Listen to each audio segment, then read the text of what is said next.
Hello, my friend. It's time for us to meet. If you're from Minas Gerais, congratulations on today's anniversary. 304 years of Minas Gerais. The Italian melody is stuck in my head, right? Viene Sulmar, which gained lyrics and became a kind of anthem of Minas Gerais, perhaps the most vibrant and diverse state in the country. My wife's homeland too. Well, on a day like today, in 1825, Pedro was born, son of the emperor who achieved Brazil's independence, and of Leopoldina of Austria.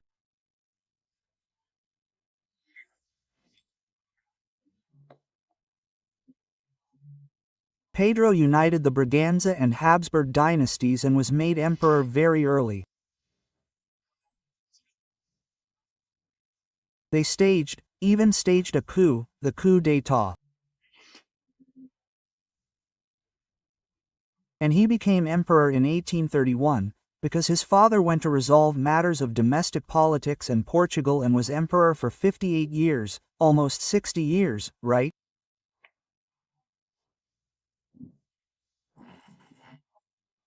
A time when Brazil developed until it became a republic and began another step.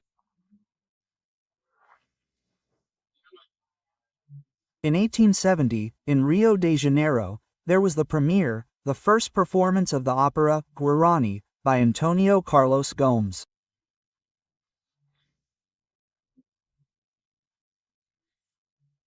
I saw the bust of Antonio Carlos Gomes in the lobby of the Opera House, right, and Alla Scala in Milan, perhaps the most significant, most iconic opera house in the world. There's the bust of the Brazilian Antonio Carlos Gomes. This launch was on the emperor's birthday.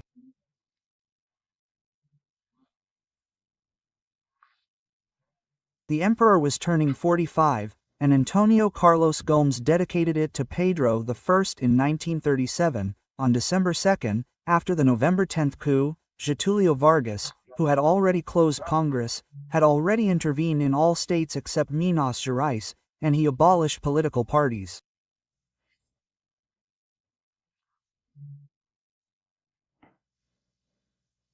He governed alone. In fact, not even political parties bothered him. He ended the Vargas dictatorship. In 1945, Vargas's Minister of War was elected. After deposing Vargas, he was elected President of the Republic by direct vote. The PSD had a majority in the Constituent Assembly that drafted the 1946 Constitution. Well, this is the Constitution. President Dutra always referred to it. Let's see what the little book says. It was his pronunciation. For him, the little book was the secular Bible that guided his government. So let's get to today's facts. Don't forget to sign up. I see on the street, my God, so many people say they follow me that I'm like, I said, but are they really signing up, right? Well, it's impressive. I'm impressed, right? The number, the percentage of people, is sometimes a lift, it reaches 100%. I think they're forgetting to sign up. Don't forget, and at the end, leave a like or dislike.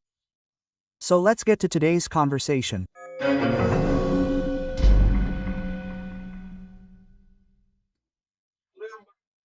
Do you remember when Rodrigo Janot launched a book called Nothing Less Than Everything? Rodrigo Janot, Attorney General of the Republic, gave an interview and confirmed in his book the episode in which he reveals he was set up for the Supreme Court, willing, according to him, to shoot Gilmar Mendes in the face.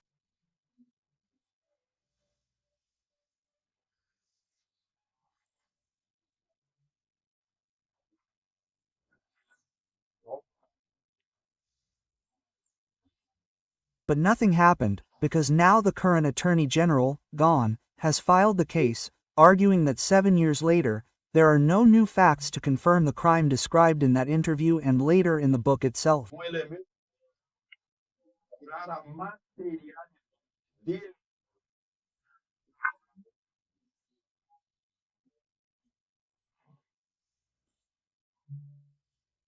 In other words, Rodrigo Janot said he intended to kill, had the means to kill, was at a short distance and had a revolver on his waist, but he didn't kill, he didn't commit the crime.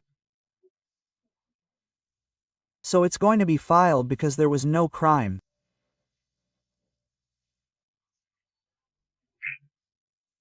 You've already made the analogy, right, with the current case, of people exchanging ideas, talking about weapons, just talking, and no one did anything, right, at the time of the execution.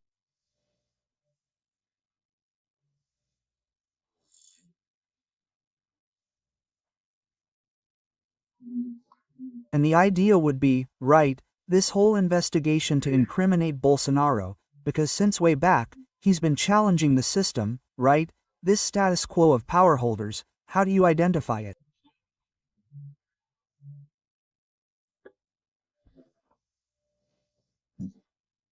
The jurist, Raimundo Foro, right? In a book called The Owners of Power, From an Empire, Entering the Republic. And he challenged, roused the masses, right, who were previously used by paternalism and clientelism, and the property of the state, right, they appropriate and appropriate the state, as we see today.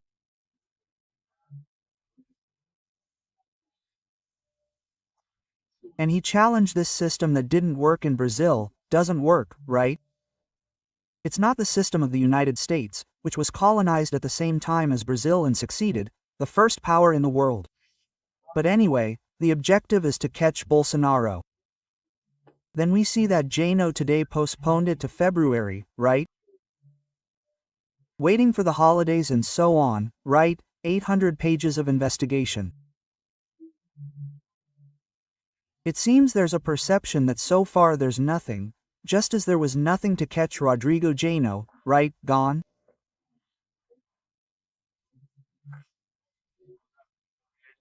It seems they haven't found anything serious that could be turned into a complaint or an indictment against Bolsonaro. So let's wait until February to see if anything turns up, right?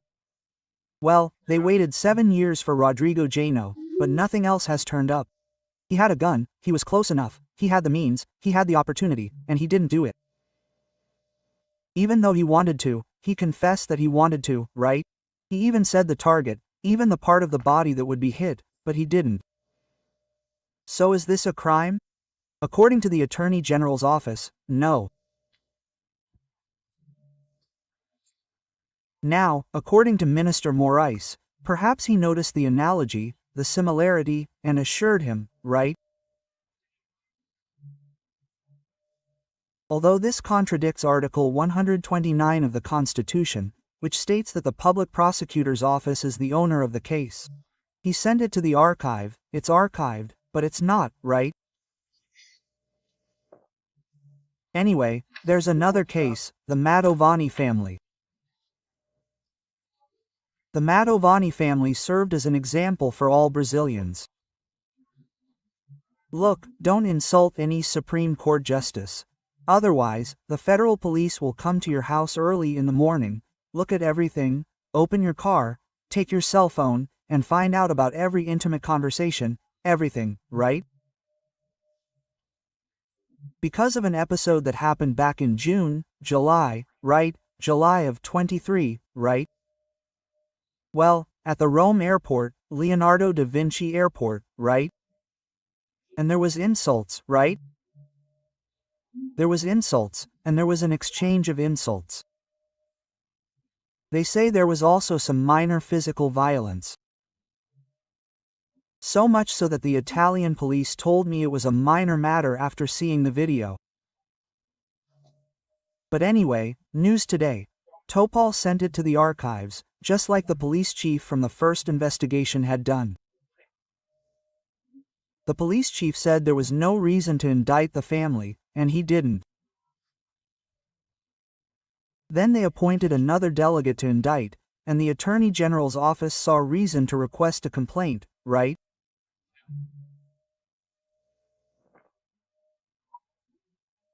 And it was with Toffel, who sent it to the archive, saying it was because of an agreement between the Mantovani family's defense team, right, and the courts or the injured party, apologizing for the crime here. Look.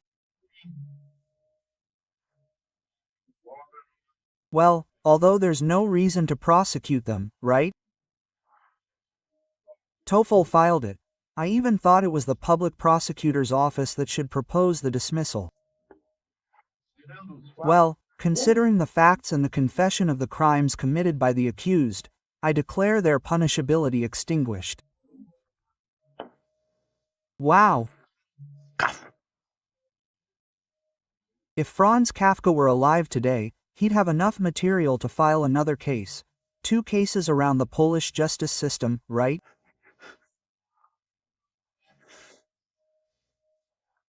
Polish justice, for us to have a certain similarity with the constitution that Getulio Vargas invented there. Well, then, right, now another little issue. The Foreign Affairs Committee, changing the subject, let's get to politics. The Foreign Affairs Committee, Foreign National Defense Committees, by a vote of 14-5, approved a motion of impeachment against First Lady Janja, for a vulgar expression used against Elon Musk, who will be, well, secretary, let's call it, minister, in the Trump administration.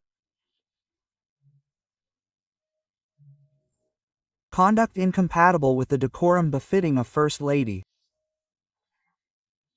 That was last week, but I'm remembering it today because today it was announced that a group of left-wing lawyers, known as Prerogatives, will hold a dinner on Friday in Janja's honor, right, giving her a Maria Rita concert as a gift.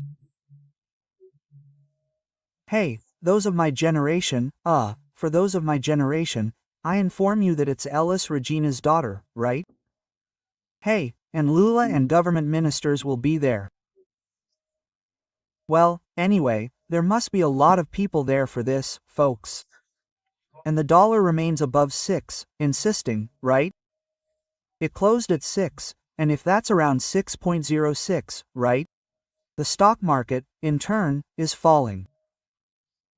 And we're starting to hear those who regret it on the Wailing Wall. There's one who gave $1 million to Lula's campaign, Ometo, right? Hey, businessman Rubens, Ometo, that businessman, right? Well, at a major event, addressing the future president of the central bank, he says, we're screwed. Well, rising interest rates, public-private partnerships, nothing, infrastructure investment won't happen. This is party politics, not about reducing spending.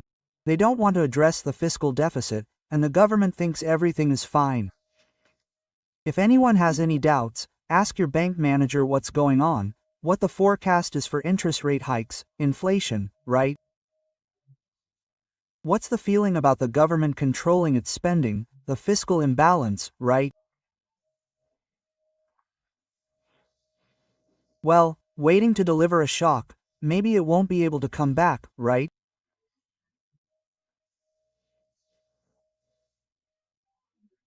Meanwhile, just to wrap up, Starlink is announcing that it's applying for another license from the National Telecommunications Agency. It depends on the National Agency for Satellites and Coverage of Brazil. It will reach 7,500 satellites, it currently has 6,000 or so, right? I'm saying this very happily, because as of today, I have Starlink here at home, right? Covering the situation. I was impressed by what I saw in Rio Grande do Sul last week, how much Starlink saved lives in a place where there was no other form of communication. Starlink enabled emergency services, helicopters, saving people who were trapped in their homes, right? They told me there. And just to remind you, right? Xi Jinping was here with President Lula, and then Britel signed an agreement with the space sale, which means space sale.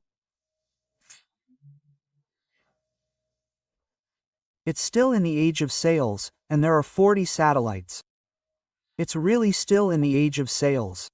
To enter Brazil, Starlink still needs to establish itself in Brazil, and it needs to have a CNPJ, National Register of Legal Entities, here in Brazil. So that was our conversation today from Brasilia. Alexandre Garcia.